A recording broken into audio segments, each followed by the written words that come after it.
The Bible has a passage that's fairly haunting. In James chapter 4, verse 17, it says, "To know what you ought to do and not to do it is to sin." And here's what it's essentially saying. Over the course of our life, we hear a lot. We know a lot. If you're an American Christian, you, by definition, are one of the most spiritually and theologically obese people in the history of the church. We have more access to knowledge about truth than any other generation before us.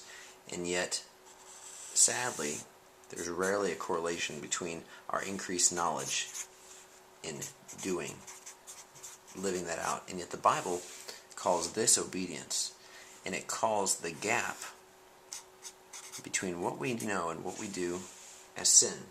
And so the Bible says there's literally, this James passage is saying, when we allow the gap to continue to increase between our head knowledge and the faith we're actually willing to apply and live out, that gap becomes sin in our life, and sin bears consequences. I call this the here-to-do ratio. And when that ratio gets too diluted, dysfunction is born spiritually. And so if you were to stop and look at categories of your life, what's your H to D ratio look like today? Where's the areas that God would be calling you to trust Him and to begin to match what you know to be true with how you live?